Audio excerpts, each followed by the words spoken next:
नमस्कार विद्यार्थी मित्रांनो, आजच्या या व्हिडिओमध्ये आपण सीना नदी प्रणालीबद्दल थोडक्यात माहिती पाहूयात। सीना नदी ही भीमा नदीची उपनदी आहे। सीना नदीचा उगम अहिल्यानगर जिल्ह्यात हरिश्चंद्र डोंगर रांगेत ससेवाडी या गावाजवळ होतो। सीना नदीची एकूण लांबी 375 किलोमीटर आहे।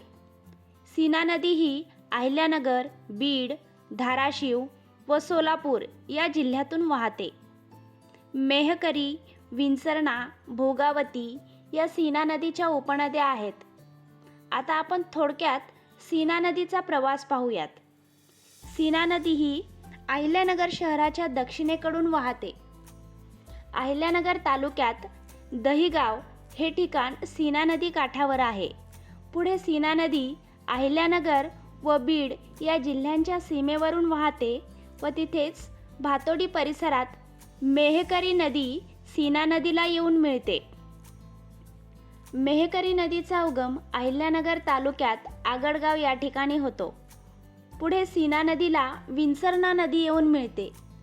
विंचरणा नदीचा उगम बीड जिल्ह्यात पाटोदा तालुक्यात होतो।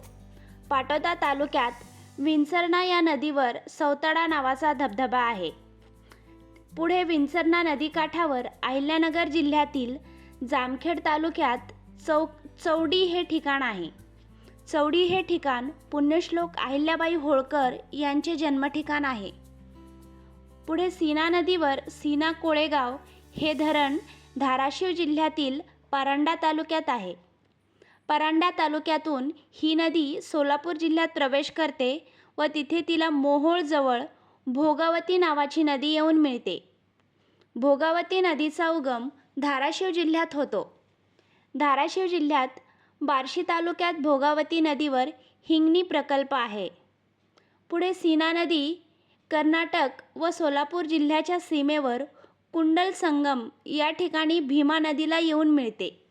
अशा प्रकारे सीना नदी ही अहिल्यानगर जिल्ह्यात उगम पावते व सोलापूर जिल्ह्यामध्ये भीमा नदीला येऊन मिळते। ही सीना नदीबद्दलची माहिती जर आपल्याला आवडली असेल तर व्हिडिओला लाईक, शेअर व सबस्क्राईब नक्की करा। थँक्यू।